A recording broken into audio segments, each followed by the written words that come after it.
شریعت اسلامیہ میں اولاد کی تربیت اور تعلیم کا بیان، یہ تنظیم فروغ اہل سنت کے بینر تلے 12 روزہ پروگراموں کا سلسلہ جاری و ساری ہے، اور دوسرا اجلاس ماشاء اللہ امام اہل سنت عاشق ماہ نبوت سرکار اعلیٰ حضرت امام احمد رضا فاضل بریلوی رضی اللہ تعالیٰ عنہ کے نام سے منسوب مسجد مبارک مسجد رضا کے اس وسیع حرم میں ہو رہا ہے۔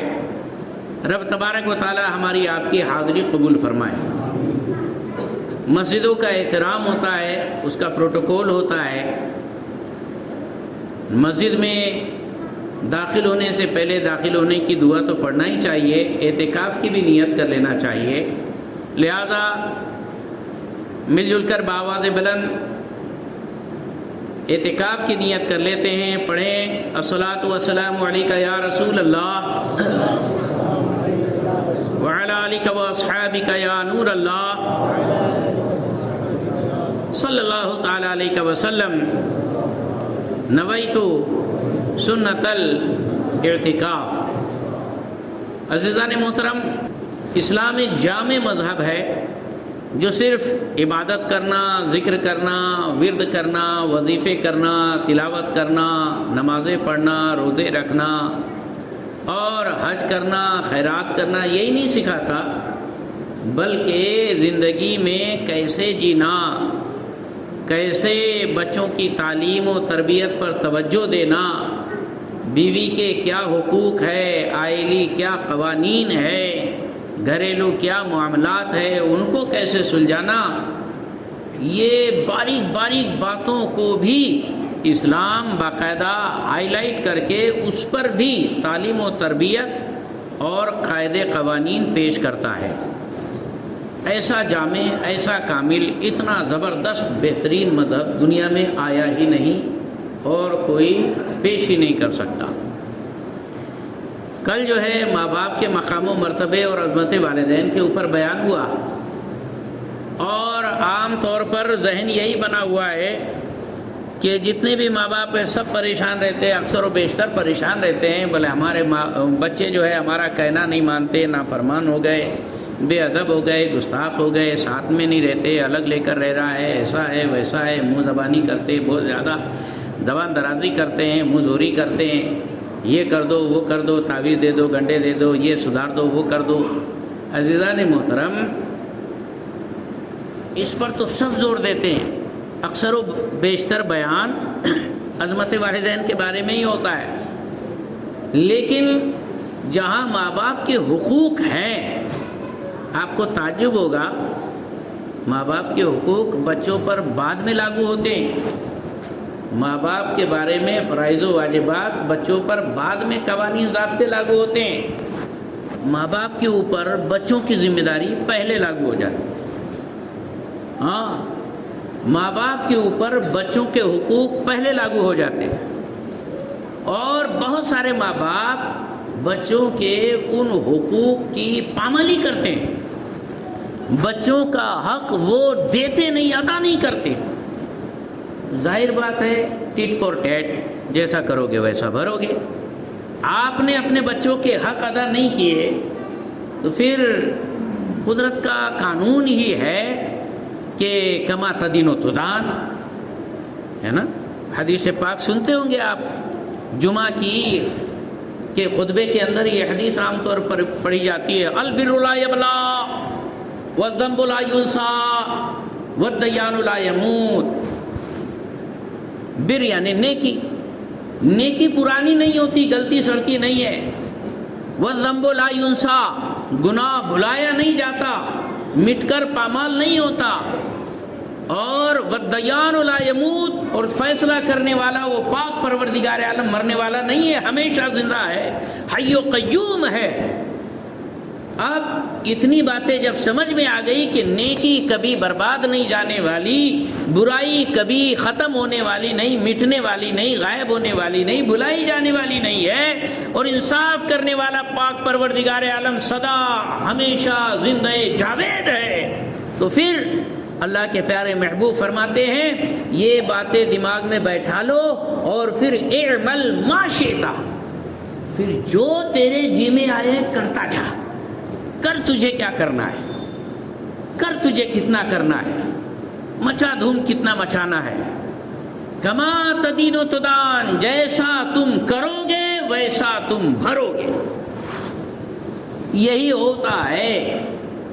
تو اب ماں باپ بچوں کے حقوق ادا نہیں کرتے تو اخیر میں ہوتا یہ ہے کہ بچے جب خود کفیل ہو جاتے ہیں تو وہ بھی ماں باپ کے حقوق ادا نہیں کرتے.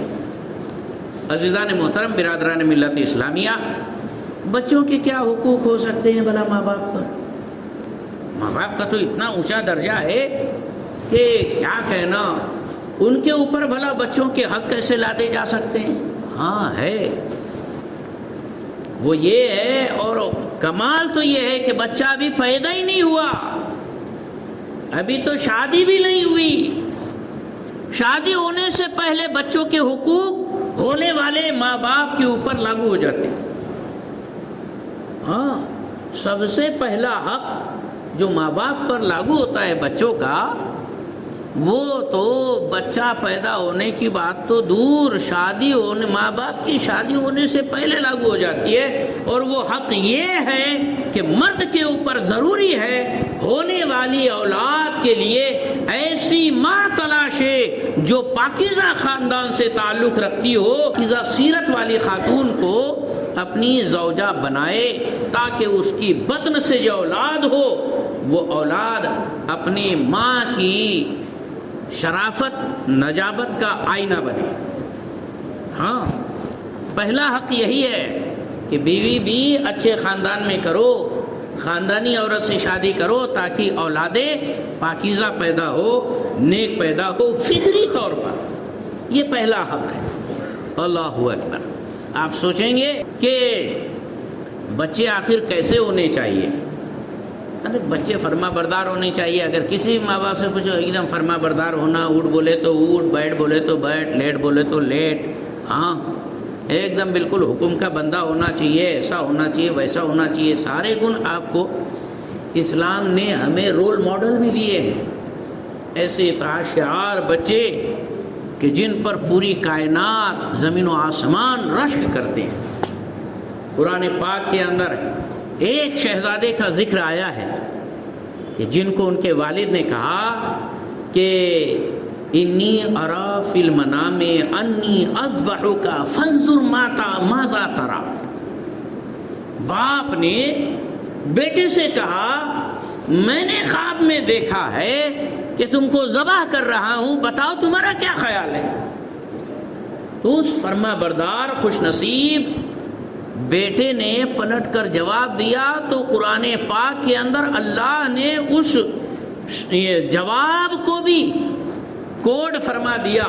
باقاعدہ اس میں ذکر فرمایا کہ بچے نے جواب دیا یا ابت افعل ما تؤمر ستجدنی انشاءاللہ من الصابرین. ابا حضور، جس کا حکم آپ کو دیا جا رہا ہے وہ کر گزریے، آپ مجھے انشاءاللہ صبر کرنے والوں میں پاؤں گے. یہاں معاملہ کیا ہے کہ باپ بیٹے کو ذبح کرنے کا ارادہ رکھتا ہے اور بیٹے کو کہہ رہا ہے کہ میں خواب میں دیکھ رہا ہوں تیرا گلا کاٹ رہا ہوں، تجھے ذبح کر رہا ہوں، تجھے اللہ کی بارگاہ میں قربان کر رہا ہوں، بتا تمہارا کیا ارادہ ہے، کروں کہ نہ کروں. آج کل کا کوئی بیٹا ہوتا تو کیا ہوتا؟ ارے خواب ہی کی تو بات ہے، اکلوتی تو میری جان ہے، کیوں مجھے مارتے، یہ وہ ہزار باتیں اور ہزار چیزیں ہو جاتی. لیکن اللہ تبارک و تعالیٰ کے وہ پیارے بندے جو اللہ کی بتائے ہوئے خواب، جو کہ انبیاء کرام کے خواب بھی وحی الہی ہوا کرتے ہیں. آپ کو ایسا خواب آیا تو آپ بھی لے کے کاٹنے نہیں بیٹھ جانا. ہاں، اس لیے کہ وہ جو حضرت ابراہیم علیہ السلام کو خواب آیا تھا وہ وہی تھی. ہاں، اور ہمارے خواب کی تو کوئی سر پیری نہیں ہوتا، کہاں سے شروع ہوا کہاں ختم ہوا پتہ ہی نہیں چلتا. ہاں، اور جب تعبیر پوچھنے بیٹھتے ہیں تو خود ہی ادھر سے ادھر کہاں سے قلابے ملا کے کیسے کیسے خواب بیان کرتے، نہ سر نہ پیر اس کا. عزیزان محترم، تو غرض کے انبیاء کرام کے خواب یہ وحی الہی، اور اس وجہ سے حضرت ابراہیم علیہ السلام کے جو شہزادے تھے حضرت اسماعیل، جنہوں نے جواب دیا تھا کہ اللہ کا جب حکم ہے تو کر گزریے، بالکل میں ثابت قدم رہوں گا، ہاں یہاں تک ہو گیا کہ ان کو لٹا دیا گیا قربانی کے لیے اور باقاعدہ چھری پھیری گئی۔ حضرت اسماعیل علیہ السلام نے اف تک نہ کہا، بلکہ رب ذوالجلال نے اس اطاعت شعار اپنے بندے اور ابراہیم علیہ السلام کے بیٹے کی اس فرما برداری کو ملاحظہ فرمایا، اور ابراہیم علیہ السلام کے اس فرما برداری کا یہ انعام عطا فرمایا کہ جنت سے دمبا بھیجا، ابراہیم علیہ السلام کی چھری کے نیچے سے اسماعیل علیہ السلام کو کنارے کر کے دمبے کی قربانی کروائی، اور یہ رہتی دنیا تک جیتی جاگتی ایک انمٹ نشانی بن کر رہ گئی کہ آقا حضور پاک صلی اللہ علیہ وسلم کی بارگاہ میں صحابہ نے پوچھا، ما هذه الاضاحی یا رسول اللہ، اے اللہ کے رسول یہ قربانی ہے کیا چیز؟ تو آقا نے یہ ارشاد فرمایا، سنت ابیکم ابراہیم، یہ تمہارے باپ حضرت ابراہیم علیہ السلام کی سنت ہے۔ پتہ چلا کہ باپ بیٹے کی خدا کی بارگاہ میں اس طور پر خود سپردگی کا یہ انمٹ نمونہ اور نشانی ہے یہ قربانی، جو رب تبارک و تعالیٰ نے رہتی دنیا تک امت محمدیہ کے لیے لازم و واجب قرار دیا۔ پتہ چلا ماں باپ کا فرما بردار اس طور پر ہونا چاہیے۔ اور صاحب کربلا کی زمین پر آ جاؤ، آج جوان جب بچے ہو جاتے ہیں تو ان کا حال یہ ہے، آج کل کے ماحول میں جو بچے اپنے ماں باپ سے برتاؤ کرتے ہیں، پیارے آقا صلی اللہ علیہ وسلم نے ارشاد فرمایا، مولا علی شیر خدا اس کے راوی ہے، اور ترمذی شریف کی حدیث مبارکہ ہے، باب الفتن کے اندر مذکور ہے، مولا کائنات روایت کرتے ہیں، آقا نے ارشاد فرمایا، مخبر صادق اور اللہ کی عطا سے غیب داں نبی صلی اللہ علیہ وسلم نے غیب ظاہر فرماتے ہوئے ارشاد فرمایا، قیامت کے قریب ایسا زمانہ آئے گا کہ جب میری امت 15 باتیں کرنے لگے گی، اس کے اوپر ٹوٹ ٹوٹ کر بلائیں نازل ہوں گی، جس میں سے حضور پاک صلی اللہ علیہ وسلم نے ارشاد فرمایا، اذا کان المغنم دولا والامانۃ مغنما والزکاۃ مغرما، جب امانت مال غنیمت تصور کر لیا جائے گا، اور والامانۃ مغنما اور امانت کو مال غنیمت سمجھ لیا جائے گا، اور والزکاۃ مغرما زکوٰۃ کو تاوان سمجھا جائے گا، واطاع الرجل زوجتہ مرد اپنی بیوی کی فرما برداری کرے گا، وعق امہ ماں باپ کی نافرمانی کرے گا، بر صدیقہ اور اپنے دوست کے ساتھ اچھا سلوک کرے گا، وجفا اباہ باپ کے ساتھ برا سلوک کرے گا، ظلم کا برتاؤ کرے گا، اور پھر پورے 15 چیزیں شمار کرنے کے بعد حضور نے فرمایا، فلیرتقب عند ذلک ریحا حمراء او خسفا او مسخا، جب ایسا ہونے لگے گا تو سرخ آندھی یعنی فسادات، آگ زنی اور باقاعدہ جال پول وغیرہ جس کو اپنی زبان میں آپ کہہ سکتے ہیں، یہ سب ہوتے چلیں گے اور انسانوں کی جانیں ہلاک ہوتی جائے گی۔ ریحا حمراء او خسفا او مسخا، ارتھکویک آئے گا اور زلزلے آئیں گے، زمین میں دھساؤ ہوگا، چہرے بگڑیں گے، عجیب عجیب بیماریاں، وائرس پیدا ہوگا۔ یہ حضور پاک صلی اللہ علیہ وسلم نے جو بیان فرمایا وہ آخر زمانے کے حالات، لیکن جو خیر القرون ہے، سرکار کا دور اور اس تابعین کا دور جو ثم الذین یلونہم میں آتا ہے، اس دور کے اندر حضرت علی اکبر میدان کربلا میں حضرت سیدنا امام علی مقام کی بارگاہ میں حاضر ہو رہے ہیں۔ کاہے کے لیے؟ آج کل بچے باپ کے سامنے جاتے ہیں تو کہتے ہیں پیسہ دو، کاہے کے لیے؟ تو بولے وہ فیول کیا کہتے ہیں بھرنا ہے، گاڑی کے اندر پیٹرول ڈالنا ہے، اور کاہے کے لیے؟ تو بولے موبائل میں ریچارج مارنا ہے، اور کیا؟ تو بولے تھوڑا پارٹی شارٹی کرنا ہے، ہاں پکنک وکنک منانا ہے۔ یہ سب سارے ناز نخروں کے لیے جوان اولاد جو کہ باپ سے کندھے سے کندھا ملا کر اس کا سہارا بننا چاہیے، وہ ماں باپ کے لیے سوہانے روح بن جاتا ہے اور اپنا خرچہ پانی باپ سے مانگنے کے لیے کھڑا ہوتا ہے۔ عزیزان محترم، ایک وہ رول ماڈل ہے پوری دنیا کے اندر اسلام کا، حضرت علی اکبر کی ذات پاک۔ کہ اپنے ابو کی بارگاہ میں، اپنے والد بزرگوار کے دربار میں، امام علی مقام کے دربار میں حاضر ہوتے ہیں اور عرض کرتے ہیں مجھے میدان میں جانے کی اجازت دیجیے۔ بتاؤ صاحب، میدان میں جانے کی اجازت؟ سرکار امام علی مقام فرماتے ہیں تم نے شہادت کو کیا سمجھا ہے؟ کیا ہے شہادت تمہاری نظر میں؟ اللہ اکبر۔ اب آپ کو ماں باپ کی جو تربیت ہے اولاد کو، اور امام علی مقام نے جو تربیت کی تھی علی اکبر کی، اس کا پورا نچوڑ آپ کو سامنے نظر آئے گا۔ ایسے مقام پر جب کوئی حالات تنگ ہو جائے تو سایہ بھی ساتھ چھوڑ کر چلا جاتا ہے، بھائی کی ساتھ نہیں دیتا، بھانجے بھتیجے تو پہلی رفو چکر ہو جاتے ہیں۔ آدمی جب آگے پیچھے دائیں بائیں دیکھتا ہے تو اکیلے تنے تنہا اپنے آپ کو محسوس کرتا ہے۔ لیکن یہ کربلا ہے جس میں جہاں سگے کیا سوتیلے بھائیوں نے آگے بڑھ بڑھ کر جانے قربان کی ہے۔ حضرت عباس جیسا کوئی ہو تو بتاؤ۔ حضرت علی اکبر سے امام علی مقام نے فرمایا تم شہادت کو کیا سمجھتے ہو؟ تو امام علی اکبر رضی اللہ تعالیٰ نے فرمایا احلا من العسل، شہد سے زیادہ میٹھی تصور کرتا ہوں۔ یہ ہے تربیت۔ والد نے جب ٹھان لی ہے اور حق کے لیے جب ڈٹ گئے ہیں تو پھر خوں میں نہاؤ، زخم سہو، سر فدا کرو، جب وقت آئے دین پر یوں حق ادا کرو۔ اذانیں دیتے تھے حضرت علی اکبر، صفے بچھاتے تھے حضرت علی اکبر، باقاعدہ پھر اقامت پڑھا کرتے تھے حضرت علی اکبر، امام علی مقام نماز ادا کروایا کرتے تھے، جماعت کرتے تھے۔ آپ اندازہ لگائے ایسا فرما بردار بیٹا جو رشک جہاں ہو، ہم شبیہ پیمبر ہو، اللہ اکبر اللہ اکبر۔ یہ ہے ایسی تربیت ہونی چاہیے بچوں کی۔ پتہ چلا کہ ماں باپ پہلے اپنی ہی ذمہ داری پوری ادا نہیں کرتے اور سوچتے ہیں، اب ظاہر بات ہے کہ بولے جتنی شکر ڈالیں گے اتنا میٹھا ہوگا، تم شکر ہی نہیں ڈال رہے، تمہارا اپنا کام تم نہیں ادا کر رہے ہیں، پھر بول رہے کہ لڈو بڑے میٹھے ہونا، تو کاہے کو میٹھے ہوں گے؟ تو پہلے ماں باپ کو سمجھنا چاہیے کہ ان کی کیا ذمہ داری ہے۔ نیک خواتین سے شادی کی جائے، پھر اس کے بعد بچہ جب پیدا ہو تو پہلا فرض یہ ہے، ذمہ داری یہ ہے ماں باپ کی کہ کان میں اذان دی جائے، سیدھے کان میں اذان، دوسرے کان میں اقامت پڑھی جائے، اس لیے کہ سماعت کے لیے پیٹ میں جب بچہ شکل اختیار کرتا ہے سب سے پہلے کان بنتے ہیں،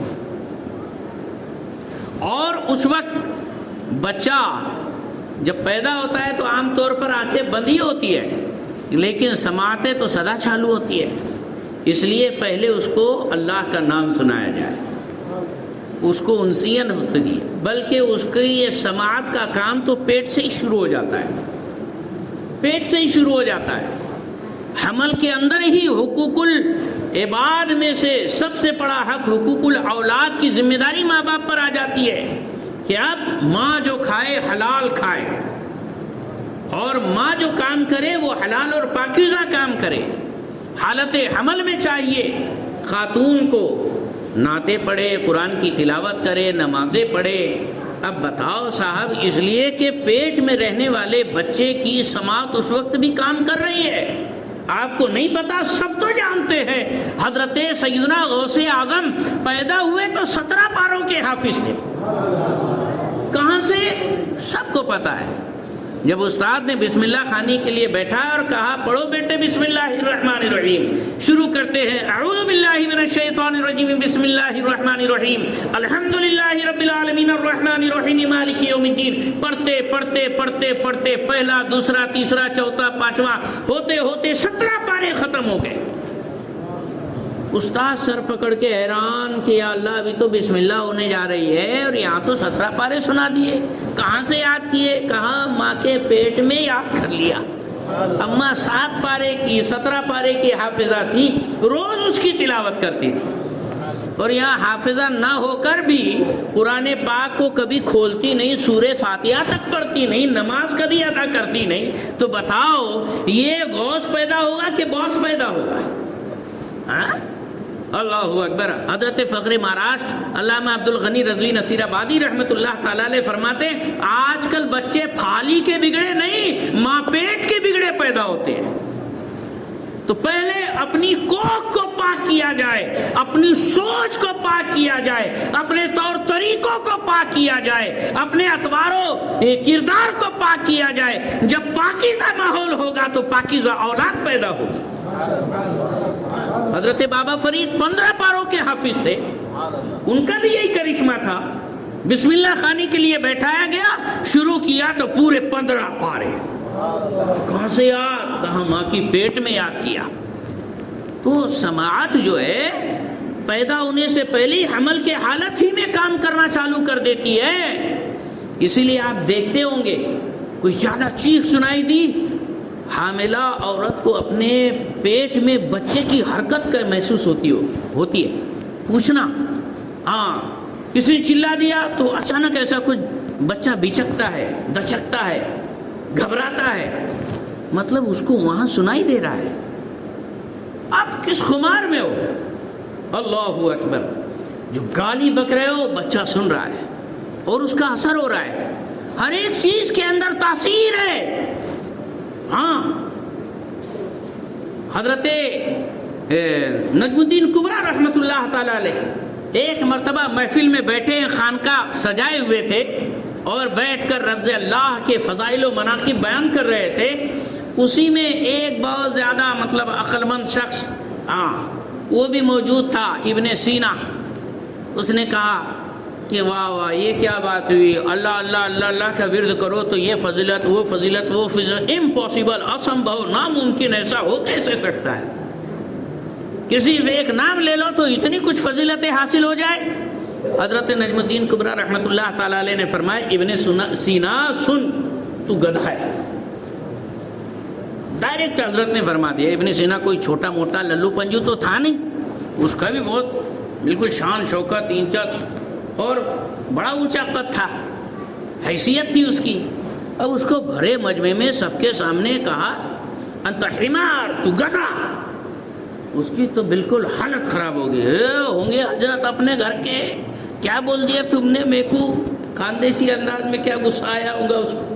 ہاں، ایک دن کو لال گال، گورے گورے گال پورے لال لال ہو گئے، غصے کے اندر بالکل ہاتھے سے باہر ہو گیا اور آنکھیں اس کی بالکل چڑھ گئی، تیوریا اس کی بالکل چڑھ گئی۔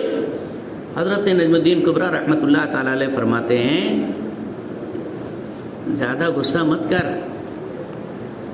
ایک لفظ گدھا کے اندر اتنی تاثیر ہے کہ تیرا ہنستا کھیلتا چہرہ اتنا بگاڑ دیا، تیرا اچھا بھلا مزاج پورا بھسٹ کر دیا، تیرا سارا موڈ ستیہ ناش کر دیا۔ ایک لفظ گدھا میں جب اللہ نے اتنی تاثیر رکھی ہے، اس اللہ کے نام پاک میں کتنی تاثیر ہوگی؟ اور جب آپ گالیاں بکتے ہیں تو بچے پر اس کا کیا اثر نہیں ہوتا ہوگا؟ اس کا بیڈ ایکشن اور ری ایکشن نہیں پیدا ہوتا ہوگا؟ اللہ اکبر۔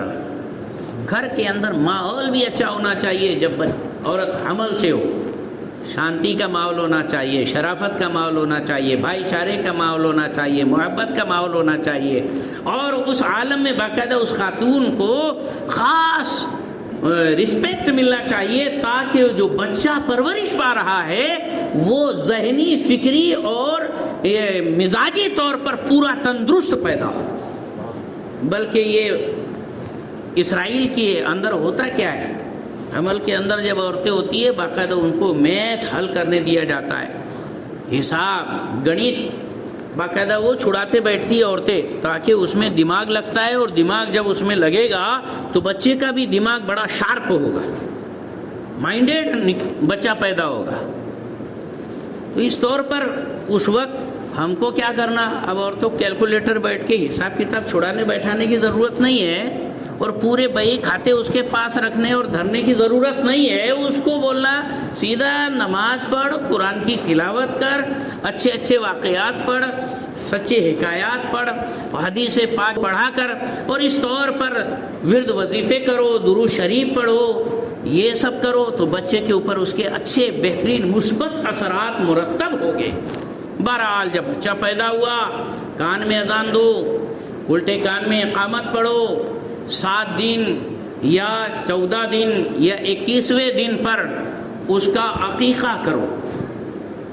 عقیقہ کرنا یہ سنت ہے, یہ جان کا صدقہ ہے, بلکہ باہر شریعت میں بتایا ہے کہ یہ گروی چھڑانا ہے. ہاں, بچے کا جب عقیقہ ہو جاتا ہے تو اس کی فطری صلاحیتیں کھل جاتی ہیں. ہاں, اب باہر شریعت پڑھیے, عقیقے کے فضائل اس میں یہ بتائے گئے ہیں کہ باقاعدہ عقیقہ کرنا چاہیے. جس بچے کے عقیقے نہیں ہوتے اس کی فطری صلاحیتیں بالکل پزمردہ ہوتی ہے. جہاں عقیقہ ہوا فوراً اس کی فطری صلاحیتیں کھل جاتی ہے اور وہ ترقی کرتا ہے. اللہ اکبر. عقیقہ ہونا چاہیے, سر منانا چاہیے, اس کے بال جو ہے تول کر اس کے برابر چاندی کو خیرات کرنا چاہیے, زعفران سل کے اوپر ملنا چاہیے, اس کا اچھا پیارا سا نام رکھنا چاہیے. اب نام پیارے آقا نے فرمایا انبیاء کے ناموں پر نام رکھو. سب سے پیارے نام عبداللہ عبد الرحمن ہے اور محمد الرحمد یہ پیارے نام ہے, اس کی بڑی فضیلت آئی ہے. لیکن اگر کوئی آیا اور اس کو بتا دیا عبداللہ رکھ دو تم اپنے بچے کا نام, بولے حضرت لیٹسٹ میں بتاؤ, لیٹسٹ میں. اب کیا لیٹسٹ بتانا اس کو, تو کچھ بھی نام رکھتے تھے. لڑکی میں تو حاویہ نام رکھ دی, حاویہ. ارے میرے مالک, یہ حاویہ جہنم کے ایک درجے کا نام ہے. انہیں نہیں قرآن شریف میں دیکھے نا, ہاں انزلنا نام انزلنا. ارے یہ انزلنا نام کیسے رکھے؟ انزلنا, یہ انزلنا تو پورا جملہ ہے, ہاں, اور یہ فعل ہے. انزلنا فعل ماضی معروف, ہاں, صیغہ جمع متکلم ہے, اور پھر تو فعل بھی اسم کے اندر کنورٹ کر ڈالا, یعنی مارے گھٹنا پھوٹے سر. اس حساب سے بس کچھ لیٹسٹ نام ہونا چاہیے. انٹرنیٹ سے تلاش کر کے کوئی آیا ایک حضرت کے پاس, بڑے وہ خوش مزاج تھے حضرت, بولے ایک دم نیو لیٹسٹ میں نام ہونا. لیٹسٹ میں تو کہا بیٹا ابلیس نام رکھ دے, کس کا نام نہیں آج تک. ارے بس چلے گا تو رکھ بھی لیں گے, ہاں رکھ بھی لیں گے. تو عزیزان محترم, ہاں چاہے جو ہو جائے, لیکن اللہ کا کرم ہے کوئی یزید نام نہیں رکھتا. حد ہی نہیں حسین تیرے انتقام کی, نام یزید گالی سے بدتر بنا دیا. نام یزید گالی سے بدتر بنا دیا. لیکن میں نے سنا ہے یہاں کا کوئی ہے, اس نے اپنے بچے کا نام یزید رکھا ہے, ہاں اہل حدیث میں سے. اس کا بچہ بھی بیچارہ دل میں 10 بار کوستا ہوگا, میرے باپ کو کچھ نام ہی نہیں ملا کیا. ہاں, بہرحال اللہ تعالیٰ بچائے ایسے شیطانوں سے, یزید سے بچائے, یزیدیت سے بچائے, یزیدیوں سے بچائے. عزیزان محترم, اچھا نام رکھو, پیارا نام رکھو, بہترین نام رکھو. نام کی برکتیں بچوں پر ظاہر ہوتی ہے. اچھے بھلے نام ہوتے ہیں. پھر بولے حضرت کے پاس آتے ہیں, حضرت بہت رو رہا, بہت رو رہا, ابھی آتے آتے شاگائد ہے نا, بہت رو رہا, بہت رو رہا, دم کر دو. اس کا نام بھاری پڑ گا. اندر گھر کی خاندان کی کوئی بڑی بڈھی منہ میں دانتنی, پیٹ میں آتنی, فتوا مارتی, بولے اس کا نام بھاری پڑ گا, جڑ ہوگا, نام بدل دو. ہوتا نہیں ایسا؟ ہاں. ارے پورے بہت مستی کرتا, بہت ضد کرتا, بہت روتے رہتا, ری ری کر کر, بولے نام بدل دو. ارے بھائی یہ کیا بات ہوئی؟ اب بچہ ہی ہے نا تو روئے گا نا, رونے کے سوا اس کو آتا کیا؟ ہاں, لیکن ایک بات ہے, اس کے بچے کے رونے کے پیچھے بھی ایک راز ہے. بس اس کو ایک رونا آتا ہے, پورا گھر ہلا کے رکھ دیتا ہے. باپ آیا اس کی ناز برداری کر رہا ہے, ماں ہے اس کو بیچاری سنبھال کے پریشان اور ہلاک ہو رہی ہے. دادا الگ سے بیچارہ پھوپھا کر رہا ہے, دادی الگ پریشان, نانا الگ پریشان, نانی الگ پریشان, پورا خاندان اس کی رضا جوئی اور اس کو خوش کرنے کے پیچھے لگا ہوا ہے. عزیزان گرامی, ایک اشارہ بتا رہا ہے وہ کہ مجھے تو صرف ایک رونا آتا ہے, جس جس کی وجہ سے میں نے پوری دنیا ہلا کر رکھ دی. ارے تمہیں بھی اللہ نے آنکھیں دی ہے, تم خدا کی بارگاہ میں رو, اللہ جو 1000 ماؤں سے بڑھ کر محبت فرماتا ہے تمہاری بھی ناز برداری فرمائے گا. لیکن خدا کو بھول گئے لوگ, فکر روزی میں خیال رزق ہے, رزاق کا خیال نہیں. عزیزان محترم, رو, خدا کی بارگاہ میں رو, اور جب خدا کی بارگاہ میں رو لیے, کسی کے سامنے تمہاری آنکھ میں آنسو نہیں آنے دے گا میرا پاک پروردگار عالم. ایسا غیرت والا بادشاہ ہے کہ جو اس کی بارگاہ میں جھک گیا وہ کسی اور کی بارگاہ میں جھکنے نہیں دیتا. یہ ایک سجدہ جسے تو گرا سمجھتا ہے 1000 سجدوں سے دیتا ہے آدمی کو نجات. عزیزان محترم, برادران ملت اسلامیہ, بہرحال تو اتنے سارے حقوق, اچھا نام رکھو, پھر اس کے بعد نام رکھ دیا, ان کو حلال کھلاؤ. پوری کوشش, 1000 کوشش کی آخری کوشش ہونی چاہیے کہ بچوں کی پرورش رزق حلال سے ہو. یہ ذمہ داری ہے ماں باپ کی. ہاں, ایزی منی کے خاطر جنگلی رمی کھیل رہا, ہاں کیا سٹے جوئے جگار کھیل رہا, بیٹھے بیٹھے بس یوں ہی بلے ادھر سے ادھر وہ چیک وغیرہ. آج کل کیا کیا مطلب وہ حرام خوری, حرام کاری کے 1000 طریقے نکل گئے ہیں, بیاج خوری کے. ہاں, پیسے کی ضرورت ہے تو بائک دے دیا, بولے جب تک نہیں دوں گا تب تک کے مطلب یہ تو چلا. کیا ہے یہ بھی سود کی ایک ذریعہ ہے. چیک دے دیتے ہیں, موبائل لے لیتے ہیں, مجھے ضرورت ہے 10,000 کی, سامنے والے نے مجھے 10,000 دیا, میرے ڈاکومنٹس کے اوپر آدھار کارڈ, پین کارڈ کے اوپر 15,000 کا موبائل نکال لیا. اس کے ہفتے میں بھروں گا اور 10,000 مجھے ابھی فی الحال ملے ہیں. یہ کیا ہے؟ سراسر سود ہے.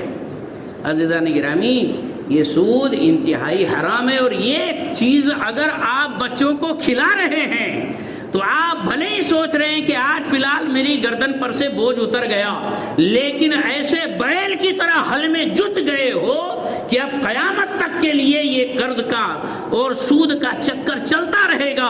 اولاد حرام سے پلتی رہے گی, دنیا بھی تمہاری تاخت و تاراج ہو گئی, چین و سکون بھی برباد ہو گیا, اللہ بھی ناراض, رسول بھی ناراض, قبر بھی تاریک, آخرت بھی برباد. کیا فائدہ؟ ارے تھوڑا اپنے جذبات اور فضول خواہشات پر کنٹرول کرو, محنت کرنا سیکھو, محنت کی کماؤ. پسینے کی جب کمائی اپنے بچے کے منہ میں ڈالو گے انشاءاللہ العزیز, یہ وہ آپ کا ATM بن رہا ہے کہ جو بڑا ہو کر آپ کو دنیا میں بھی عیش و آرام دے گا اور آخرت میں بھی نیا پار لگانے والا ہوگا. لیکن اولاد کو رزق حلال کھلانے کی کوئی فکر نہیں کرتا. اس کی گردن کاٹ, اس کی گردن کاٹ, اس کی جیب کاٹ, اس کی جیب کاٹ, اس کا حصہ مار, اس کا حصہ دبا, مار گھسوٹ کر رہے ہیں. تو دنیا میں بھی ایسے ہی گھسیٹا جائے گا, آخرت میں بھی ایسے ہی پیٹا جائے گا. رزق حلال, صدق مقال, یہ اہم ضروری چیز ہے اسلام کی اور بنیادی چیز ہے. اللہ اکبر.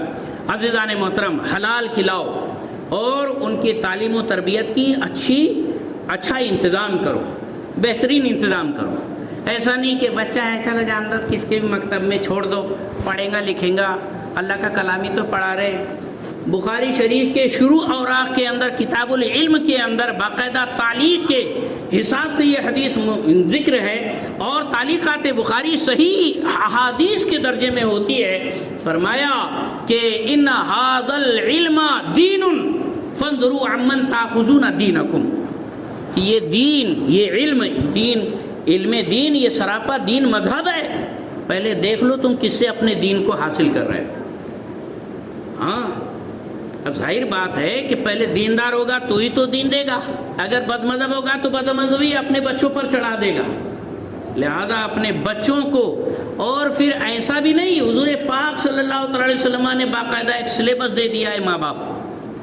ماں باپ اتنے چھٹے نہیں, آزاد نہیں ہے کہ چھوڑ دیے, جنم دے دیے, اب اس کے بعد ڈال دیے مدرسے کے اندر, مدرسے کے مولانا پڑھائیں گے, اسکول کے ٹیچر پڑھائیں گے, نہیں پڑھائے تو کائے کو نہیں پڑھائے, میرے پورے کو اس سے پیچھے کیوں کر دیے, نہ اتنا پیچھے آگے کیوں کر دیے.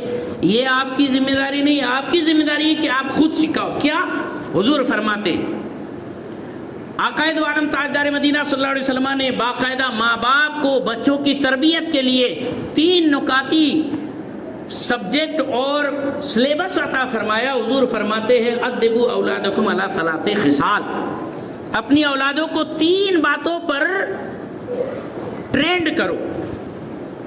ہاں، اپنے بچوں کی تربیت کرو 3 باتوں پر. ادبو فرمایا، علمو نہیں فرمایا. علمو کا مطلب ہوتا ہے سکھاؤ، پڑھاؤ، اور ادبو کا معنی باقاعدہ ریہرسل، پریکٹیکل کرا کے ان کو ٹرینڈ کر دو، ٹریننگ دے دے کر ان کو پرفیکٹ کرو. ادبوا اولادکم علی ثلاث خصال، 3 باتیں سکھانا ہے. وہ کیا؟ حب نبیکم، سب سے پہلی بات ہے کہ اپنے بچوں کو اپنے نبی کی محبت دکھاؤ. صرف سکھانا نہیں ہے، اس پر ٹرینڈ کرانا ہے، اس پر مشق کرانا ہے، اس پر ریہرسل کرانا ہے، اس پر پریکٹس کرانا ہے، اس پر عمل کر کے بتانا ہے، اور باقاعدہ عمل کر کے دیکھنا ہے کہ میرا بچہ صحیح عمل کر رہا ہے کہ نہیں. اب آپ اپنے بچوں کو کیسے حب نبی سکھائیں گے؟ اللہ اکبر. جب آپ بولیں گے بول بیٹا آنکھوں کا تارا نام محمد، دل کا اجالا نام محمد، اور بچہ جب بولے گا سب سے اعلیٰ و اولا ہمارا نبی، سب سے بالا و بالا ہمارا نبی، سب چمک والے اجلوں میں چمکا کیے اندھے شیشے میں چمکا ہمارا نبی. ہاں، انبیاء سے کروں میں عرض مالکو، کیا ہمارا نبی ہے تمہارا نبی؟ ہاں، اللہ اکبر. جب یہ اشعار آپ اپنے بچوں کو سکھائیں گے، یاد کرائیں گے، اور بچہ جب جھوم جھوم کر پڑھے گا، چمک تجھ سے پاتے ہیں سب پانے والے، میرا دل بھی چمکا دے چمکانے والے. اللہ اکبر. جب بچہ آپ کا یہ بولے گا کہ آپ کی خاطر بنائے 2 جہاں، اپنی خاطر جو بنایا آپ ہے، مصطفیٰ ذات یکتا آپ ہے، یک نے جس کو یک بنایا آپ ہے. بتاؤ، جب ایسے نعتیں اپنے بچوں کو سکھاؤ گے، سناؤ گے، واقعات پڑھ کر، حکایات پڑھ کر، صحابہ کے، حضور پاک صلی اللہ علیہ وسلم کے حالات پڑھ کر جب بچوں کو سناؤ گے، تو بچے کے دل میں محبت رسول جاگزی ہو جائے گی. ہاں، اور دنیا کا بہت بڑا پروفیسر، بہت بڑا ودوان اور بدھیمان انسان پڑھائے، بچے اس کو اتنا رسپیکٹ اور رسپانس نہیں دیتے جتنا ماں باپ کا پڑھائے ہوئے پر رسپانس دیتے ہیں. یہ ان کے سب کانشیس مائنڈ میں چھپ جاتا ہے، آتما میں رچ بس جاتا ہے، روح، ذہن و فکر و خیال اور طبیعت میں بالکل ڈھل جاتا ہے، اور یہ کبھی کسی مٹائے سے نہیں مٹ سکتا. اس لیے حضور نے فرمایا تم خود ماں اور باپ اپنے بچوں کو حب نبی کی تعلیم دو. اگر کوئی ماں باپ حضور کی محبت کی تعلیم نہیں دیتے ہیں تو وہ مجرم ہے، اور جب مجرم ہے تو اس کی سزا ملنی باقی ہے، ملنا بنتا ہے. اور کیا ہوگا؟ بچے نافرمان ہوں گے. جب عشق رسول ان کے دلوں میں ہوگا، اور جب فرمان رسول آئے گا کہ رضا الوالد رضا الرب فی رضا الوالد و سخط الرب فی سخط الوالد، تو وہ بچہ جو محبت رسول سے شیدائی اور فدائی بنا ہوا ہے آقا کا، وہ جب یہ فرمان رسول سنے گا یقیناً باپ کا اکرام اور احترام کرے گا. لہذا سب سے پہلی ذمہ داری ہے ماں کی بھی اور باپ کی بھی کہ حب نبی کے جام خود اپنے ہاتھوں سے اپنے بچوں کو پلائے. کیسے؟ باقاعدہ بچوں کو حضور کے واقعات سنائے، سرکار کے حکایات سنائے. پیارے آقا صلی اللہ علیہ وسلم اتنے پیارے تھے ماشاءاللہ.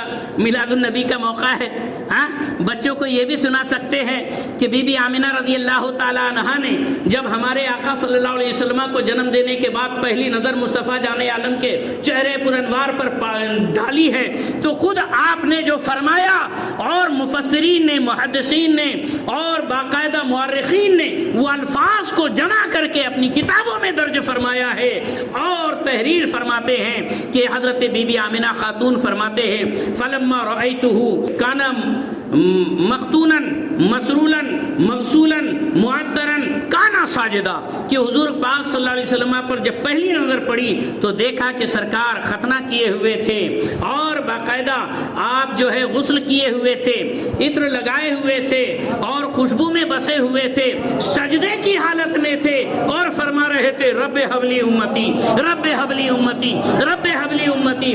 جب آپ اپنے بچوں کو سنائیں گے حضور کے حالات کہ بیٹا چاند جھک جاتا جدھر، انگلی اٹھاتے مہد میں کیا ہی چلتا تھا اشاروں پر کھلونا نور کا، بچہ بھی جھوم جائے گا، اس کے ذہن میں بیٹھ جائے گا اور کہے گا کہ واقعی میرے آقا کی یہ شان ہے، چاند کو اشاروں سے ہلا دیتے ہیں۔ یہ جو بولنے والے بولتے ہیں جس کا نام محمد علی ہے، وہ کسی چیز کا مالک و مختار نہیں، یقیناً عشق رسول اس وقت ان کی انگڑائی لے گا اور کہے گا کہ تجھ سے اور جنت سے کیا مطلب، وہاں بھی دور ہو، ہم رسول اللہ کے، جنت رسول اللہ۔ یہ ماں باپ کی ذمہ داری ہے کہ محبت رسول یہ اپنے بچوں کو خود سکھائے۔ حب نبیکم وحب اہل بیتہ، دوسرا کام، دوسری ذمہ داری اور سلیبس کا دوسرا چیپٹر ہے کہ اہل بیت رسول اللہ کی محبت یہ اپنے بچوں کو ماں باپ سکھائے۔ ہاں، ماں باپ بولے بیٹا امام حسن امام حسین حضور کے شہزادے ہیں، سرکار کے لختے جگر ہے، نور نظر ہے، پیارے نواسے ہیں، ان کی بڑی عزت کرنا ہے، ان کے اوپر جان دینا ہے، حسینی بننا بیٹا، یزیدی کبھی مت بننا۔ لہذا آج کل کے جو یزیدی لوگ اگر ان کو بہکانا چاہیں گے تو ہرگز بھی ایسا بچہ جس کی ماں نے اس کو حسینی ہونے کا درس دیا ہے وہ کبھی یزیدی نہیں بن سکتا۔ ہاں، وحب اہل بیتہ۔ اور پھر تیسرا جو سلیبس ہے، سلیبس کا تیسرا چیپٹر، حضور پاک صلی اللہ علیہ وسلم فرماتے ہیں وَتِلَاوَتِ الْقُرْآنِ، کہ اپنے بچوں کو قرآن کی تلاوت کی محبت سکھاؤ، قرآن کی تلاوت سکھاؤ۔ اب آپ بولیں گے یا اللہ ابا کچھ قرآن پڑھتے نہیں آتا، اماں کوئی قرآن پڑھتے نہیں آتا، رشتہ کرنے گئے تھے لیکن پوچھے تھے عربی علم آتا کیا، تو اتنا بولا گیا تھا کہ ہاں قرآن پڑھی ہوئی ہے، تو اس کو عربی علم سمجھتے۔ ارے صاحب، ہاں قرآن آنا چاہیے ماں باپ کو، اور وہ تلاوت قرآن سکھائے اپنے بچوں کو۔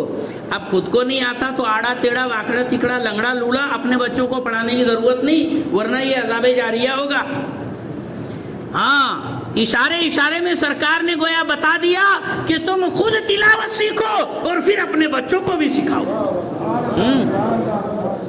اس لیے کہ یہ فرض عین ہے، جیسے نماز میں قرآن کی تلاوت کرنا فرض ہے ویسے ہی قرآن کی تلاوت سیکھنا بھی فرض ہے۔ ما یجوز بہ الصلاۃ کی حد تک قرآن سیکھنا فرض عین ہے۔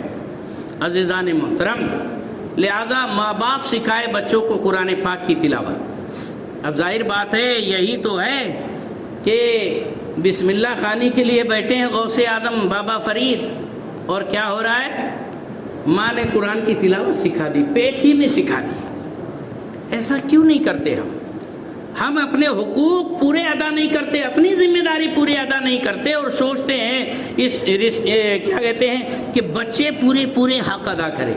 امپاسبل، جیسا بوگے ویسا کاٹو گے۔ ہاں، کما تزرعون تحصدون، جیسے بوگے ویسا کاٹو گے۔ عزیزان محترم، لہذا بچوں کی عزت بھی کرنا چاہیے، ان کی عزت نفس کا خیال بھی رکھنا چاہیے۔ سرکار نے فرمایا اکرموا اولادکم، اپنی اولاد کی عزت کرو۔ ہاں، گھر میں بالکل خوشی کا ماحول بنا کے رکھو۔ ابا ہے تو زیادہ ابا پن نہیں دکھانے کا، گھر میں آتے سے ایسا جیسے کوئی ڈاکو آ گیا، ہاں ارے آ گئے بالکل آ گئے۔ اتنا دہشت گردی کرنے کی ضرورت کیا ہے؟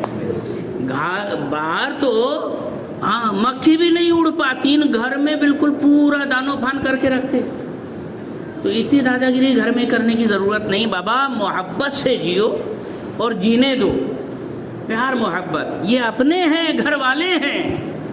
جو آپ کے لیے آپ کے کپڑے دھو رہے ہیں، استری کر رہے ہیں، آپ کا کھانا پکا رہے ہیں، آپ کے بال بچے سنبھال رہے ہیں، کوئی نوکرانی نہیں ہے، حمالن نہیں ہے، کوئی بالکل یہ آپ کی نوکرانی نہیں، خادمہ نہیں، لونڈی نہیں، کنیز نہیں ہے. لہذا پورے عزت اکرام کے ساتھ جاؤ نا. گھر باہر کا ٹینشن باہر چھوڑو. صرف آپ کو ہی ٹینشن رہتا ہے کیا؟ ہر ایک کو رہتا ٹینشن. تو سبھی ایسی ادمات مچاتے کیا گھر میں؟ تو آپ کا ہی کوئی اتنا بالکل زمین آسمان ایک کر رہے ہیں گھر کے اندر. جاؤ شرافت سے جاؤ. پیارے بچے انتظار کرتے ہیں میرے ابا آئیں گے، ہاں میرے لیے کھلونے لائیں گے، کھانا لائیں گے، پینے کی چیز لائیں گے، کھیلنے کی چیز لائیں گے. خوش رہتے ہیں بچے. ایک آرزو رہتی، چھوٹے چھوٹے بچے، ہاں ان کو اتنا گرو، اتنی فخر جو ہے دنیا میں کسی پر نہیں رہتا جتنا فخر اپنے باپ پر ہوتا ہے.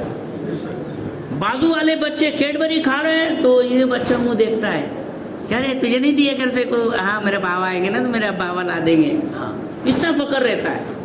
اسی چھوٹے سے بچے کو بولو بیٹا سب سے دنیا میں پاورفل طاقتور کون؟ تو اتنا سا ہاتھ بلند کر کے بولے کہ میرے بابا.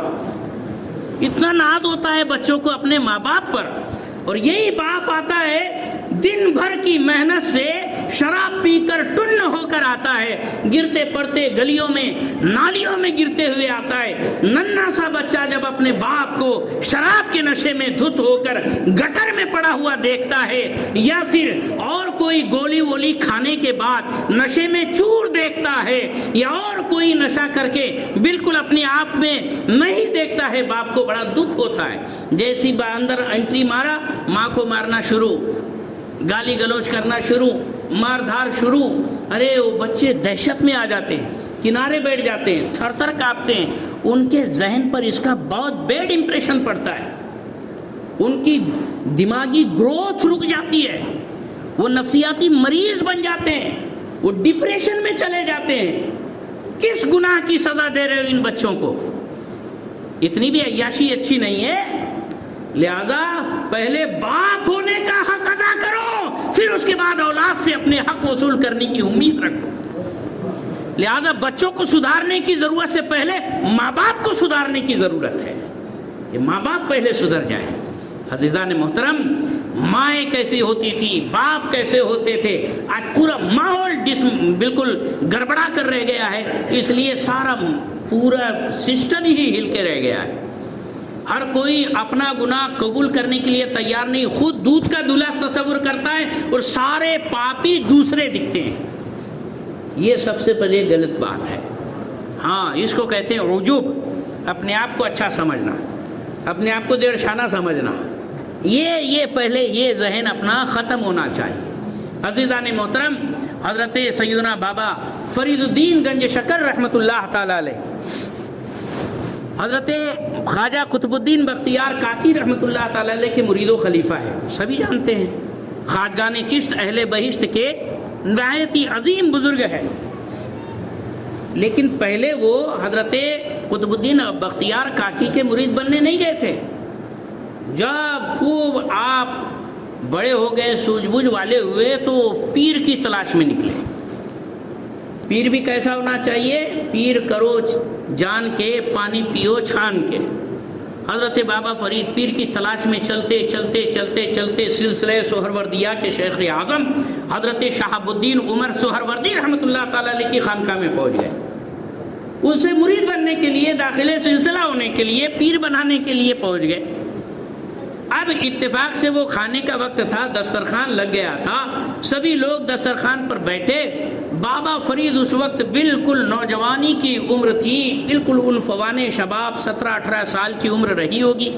آئے وہ بھی، ان کو بھی حکم دیا گیا بیٹھیے کھانا کھائیے، کیونکہ اللہ والوں کے یہاں ہوتا ہے دسترخوان سب کے لیے. ہاں لہٰذا آؤ بیٹھو. بابا فرید بھی بیٹھ گئے. اب ہاتھ دھلانے کی بات آئی تو اپنے یہاں ہوتا کیا کہ جو سب سے بڑا رہتا پہلے اس کا ہاتھ دھلاتے. یہ غلط طریقہ ہے. صحیح سنت طریقہ یہ ہے کہ دسترخوان پہ جتنے بیٹھے ان میں جو سب سے کم عمر ہے یا کم درجے کا ہے، پہلے اس کے ہاتھ دھلائے جائیں. اس کے بعد اس سے اونچے کا، پھر اس سے اونچے کا، پھر سب سے بڑے کا سب سے اخیر میں. کھانے کے بعد سب سے بڑے کا پہلے ہاتھ دھلاؤ، پھر اس سے کم کا، اس سے کم کا، اس سے کم کا، سب سے چھوٹے کا سب سے اخیر میں ہاتھ دھلاؤ. حضرت بابا فرید کے پہلے ہاتھ دھلانے کے لیے شروع کیا گیا. ہاتھ دھلانے آئی حضرت سیدنا شہاب الدین سہروردی رحمۃ اللہ تعالیٰ علیہ کی خادمہ اور کنیز. آئی بیچاری, ہاتھ دھلا رہی ہے, سلفچی ہے اور باقاعدہ ہاتھ دھلایا جا رہا ہے. حضرت بابا فرید نے نظریں اٹھائی, دیکھا تو آپ ادھر دیکھتے رہے اور ہاتھ دھوتے رہے, دیکھتے رہے ہاتھ دھوتے رہے, دیکھتے رہے ہاتھ دھوتے رہے, یہاں تک کہ پورا لوٹا ختم ہو گیا. کہا اور لاؤ. ساری جس سے دسترخوان پر, وہ بھی حضرت سیدنا شہاب الدین سہروردی کے دسترخوان پر, ایک سے بڑھ کر ایک ہستی تھی, وہ سب دیکھ رہے, یہ دیکھو پورا لوٹا دھو ڈالے. تو پھر کہا دوسرا لاؤ, نیکسٹ, اور بالکل آنکھیں پھاڑ پھاڑ کر دیکھ رہے ہیں بابا فرید کو. حضرت سیدنا شہاب الدین سہروردی رحمۃ اللہ تعالیٰ علیہ وہ بھی تشریف فرماتے, وہ بھی دیکھ رہے ہیں, پھر کبھی نظریں دوسری طرف گھما لے رہے ہیں, لیکن منع نہیں کر رہے. ہے نا حیرت کی بات. کنیز دوسرا لوٹا لے کر آئی, وہ بھی دھلاتے دھلاتے دھلاتے دھلاتے ہاتھ دھو لیے. کہا اور لاؤ, تیسرا, چوتھا, پانچواں. یہاں تو ہاتھ ہی دھو جا رہا ہے, اور سب حیران ہو گئے, سب تعجب میں کہ کیا بات ہے یار, اتنی بھی کوئی ہاتھ دھوتا ہے, پانی بیکار ڈالتا ہے کیا. بہرحال چلو کھانا شروع ہوا, کھانا کھا لیے. کھانا کھانے کے بعد جب دوبارہ ہاتھ دھلانے کی بات آئی تو نمبر سے ایک کے بعد دیگرے ہاتھ دھلاتے دھلاتے حضرت کے پاس پھر وہ کنیز پہنچی, آرام سے ہاتھ دھو لیے, ختم ہو گیا معاملہ. لوگ بولے یار پہلے ہاتھ آسانی سے دھل لیا جاتا ہے کیونکہ کچھ لگا تو رہتا نہیں, تو وہاں کئی لوٹے پانی کا استعمال کر لیا, بعد میں یوں ہی لگے ہاتھ دھو کر چھٹی پا لیے. سب حیران تھے, دماغ میں طرح طرح کے سوال تھے. اللہ والے جو ہوتے نا دلوں کا بھید ٹال لیتے ہیں, اور وہ تو حضرت شہاب الدین سہروردی رحمۃ اللہ تعالیٰ علیہ سلسلے سہروردیہ کے شیخ المشائخ, اولیاء اللہ علام الغیوب فاحذروہم ہم جواسیس القلوب. اللہ کے ولی اللہ کی عطا سے غیب جانتے ہیں, ان سے بڑے ہوشیار رہنا کیونکہ یہ دل کے بھیدی ہے, دل کا راز پڑھ لیتے ہیں. حضرت شہاب الدین سہروردی رحمۃ اللہ تعالیٰ علیہ نے لوگوں کی تسلی کے لیے پوچھا حضرت بابا فرید سے, کیا بات ہے, آپ نے بڑی دیر لگا دی تھی ہاتھ دھونے میں. تو حضرت بابا فرید نے, وہ بھی جان گئے کہ کیوں سوال ہو رہا ہے, تو جواب دینے کے لیے آپ شروع کرتے ہیں کہ حضرت معاملہ یہ ہے کہ آپ اتنی اونچی بارگاہ اور آپ کے دربار میں رہنے والی خادمہ, اس کی پیشانی پر میں نے دیکھا کہ وہ جہنمی ہے. تو میں ہاتھ نہیں دھو رہا تھا بلکہ اس کی قسمت سے جہنمی ہونا دھو رہا تھا, اور میں دھوتا رہا یہاں تک کہ اس کی قسمت سے جہنمی ہونا دھل گیا. اللہ کے کرم سے اللہ نے اس کو جنتی بنا دیا, تب میں نے ہاتھ دھونا بند کیا.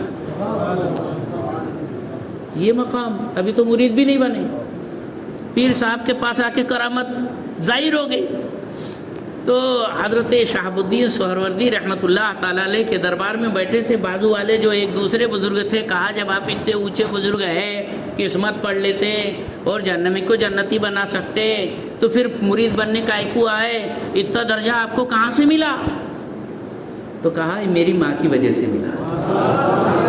ہاں, یہ مقام, یہ مرتبہ مرید بننے سے پہلے ہی روحانیت اور باقاعدہ یہ باطن میں ترقی, یہ آپ کی والدہ کے صدقے میں اللہ تعالیٰ نے آپ کو عطا فرمایا. مائیں ایسی پاک باز ہوتی تھی تو فرید جیسے در فرید پیدا ہوا کرتے تھے.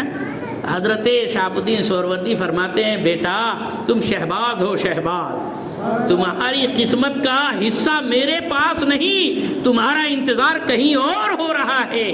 جاؤ تم حضرت قطب الدین بختیار کاکی رحمت اللہ تعالیٰ علیہ کے پاس, وہاں تمہاری قسمت کا حصہ ہے, وہ تمہارے پیر و مرشد ہوں گے. ایسے ماں باپ تو بنو, پھر اپنے بچوں کو غوث قطب جیسا اور ان کا غلام تصور کرنا. یہاں تو خود ہی باس بن کے پھرتے اور بولتے کہ میرا پورا ولی کامل ہونا کیسے ہو سکتا. اللہ تبارک و تعالیٰ ہدایت دے. پھول کی پتی سے کٹ سکتا ہے ہیرے کا جگر, مرد نادا پر کلام نرم و نازک بے اثر۔ اللہ تبارک و تعالی ہمیں جو کچھ بھی کہا گیا سنا گیا اس پر عمل کی توفیق عطا فرمائے۔ السلام علیکم ورحمۃ اللہ وبرکاتہ۔